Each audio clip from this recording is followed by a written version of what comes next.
Bismillahirrahmanirrahim.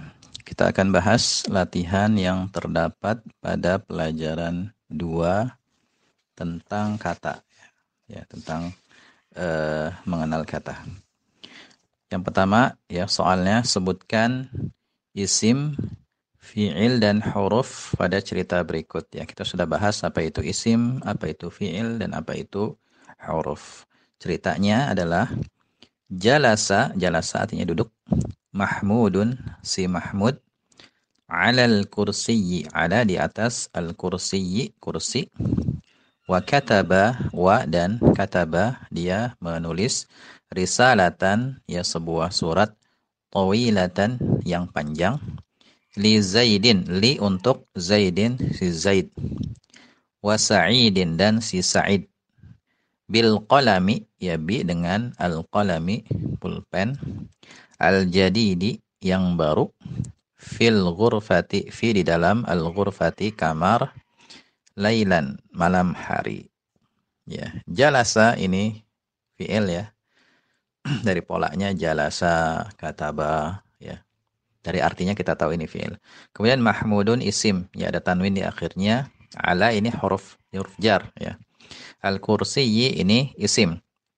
Cirinya sebelumnya ada huruf jar, kemudian diawali alif lam. Wa ini huruf, ya. Kalau huruf itu harus dihafal. Wa huruf ataf. Kataba ini fi'il, risalatan isim, ya, ada tanwin di akhirnya. Kemudian juga ada ta marbutah, ya, di akhirnya. Tawilatan ini juga isim, ya, ada tanwin di akhirnya, ada ta marbutah di akhirnya. Li Zaidin, li-nya huruf jar. Zaidin ini isim, ya, ada tanwin di akhirnya dan juga dia diawali oleh huruf jar. Wa, ya, huruf ataf. Sa'idin isim, ya, ada tanwin di akhirnya. Bil qalami, bi, ya, ba, huruf jar. Al qalami ini adalah isim, ya, dia diawali huruf jar, kemudian diawali alif lam. Al jadidi ini juga isim, ada alif lam di awalnya. Fi huruf jar al ghurfati isim, ya, ada alif lam di awalnya, kemudian juga dia diawali oleh huruf jar, kemudian ada ta marbutah di akhirnya. Lailan juga isim, ya, ada tanwin di akhirnya. Kemudian yang kedua, sebutkan isim yang berkedudukan sebagai masbuk biharfil jar pada cerita di atas. Ya, kita ingat, ya, isim yang berkedudukan sebagai masbuk biharfil jar yaitu isim yang sebelumnya ada huruf jarnya. Jadi di sini kita lihat di mana saja huruf jar, maka di depannya itu adalah isim yang posisinya namanya masbuk biharfil jar. Yang pertama al-kursiyyi, ya, sebelumnya ada ala. Al-kursiyyi ini isim, posisinya namanya masbuk biharfil jar. Nanti setiap isim itu punya posisi, ya, dalam kalimat dan ada nama tersendiri. Di antaranya masbuk biharfil jar. Nanti ada mubtada, ada khobar, ada fa'il dan seterusnya. Insyaallah nanti akan kita bahas. Kemudian li Zaidin, ya, Zaidin masbuk biharfil jar dia. Kemudian al-qalami ada huruf ba-nya, bi, al-qalami dia masbuk biharfil jar. Kemudian fil ghurfati, al-ghurfati dia masbuk biharfil jar. Berarti ada 4, ya, al-kursiyyi, kemudian Zaidin, al-qalami dan al-ghurfati. Ya, demikian, ya, pembahasan kita untuk latihan yang terdapat pada pelajaran kedua. Semoga bermanfaat. Wallahu a'lam bishawab.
Bismillahirrahmanirrahim. Assalamualaikum warahmatullahi wabarakatuh.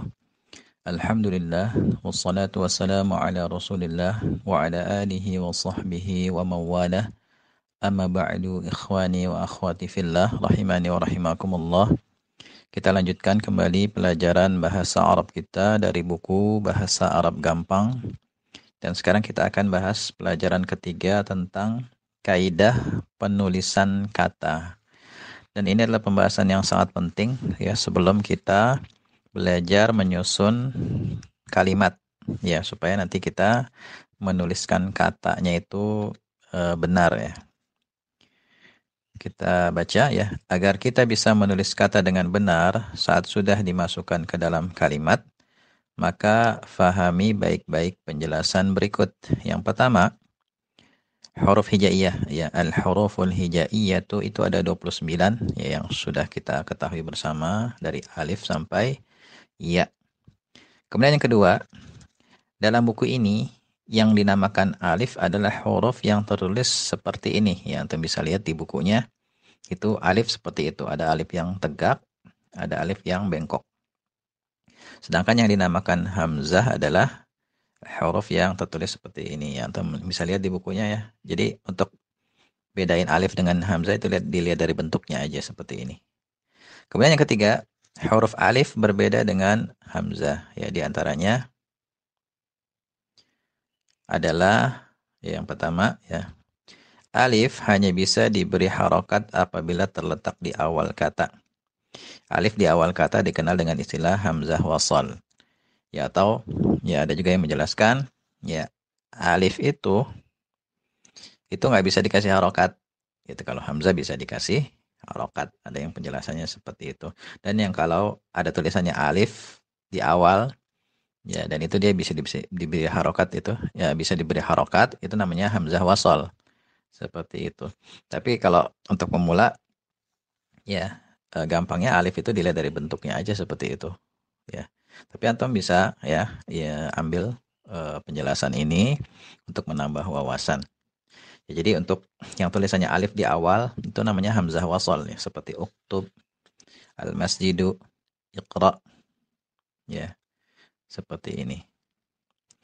Namun jika terletak di tengah atau di akhir kata, alif tidak bisa diberi harokat ya, ingat ini baik-baik.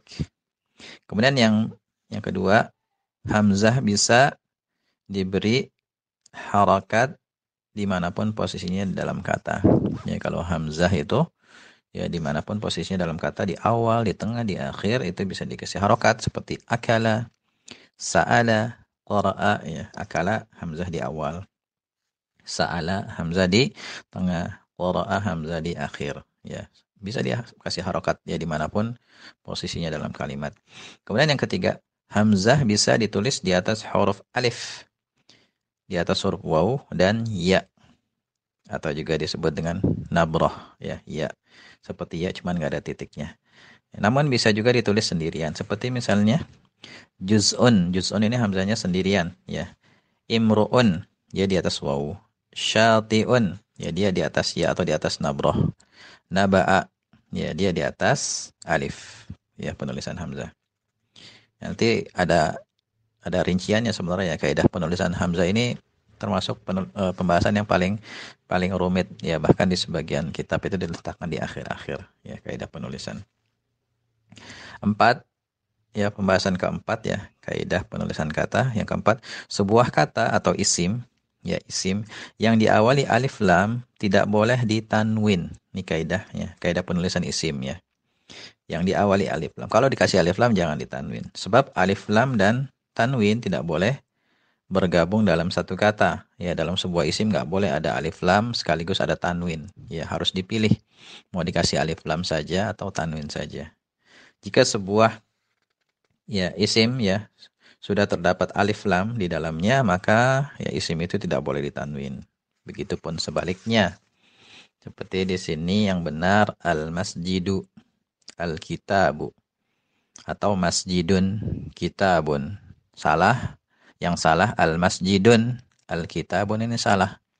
Karena sudah dikasih alif lam, ada tanwin juga di akhirnya, ini keliru, ya nggak boleh. Lalu apa bedanya kata yang beralif lam dengan yang tidak beralif lam? Nah, insya Allah nanti akan kita bahas ya apa bedanya masjidun dengan al-masjidu. Insya Allah nanti akan kita bahas. Tapi intinya yang harus antum pahami, ini penting ya untuk penulisan isim. Kalau antum nanti disuruh menuliskan isim misalnya, coba tuliskan bahasa Arabnya buku misalnya. Ya, kita bisa nulis al-kitabu atau kitabun. Ya, kitabun. Nggak boleh al-kitabun. Nggak boleh. Nah, barangkali ini dulu ya. Insyaallah nanti akan kita bahas ya kaidah yang selanjutnya tentang alif lam qamariyah dan alif lam syamsiyah ya. Wallahu a'lam bishawab.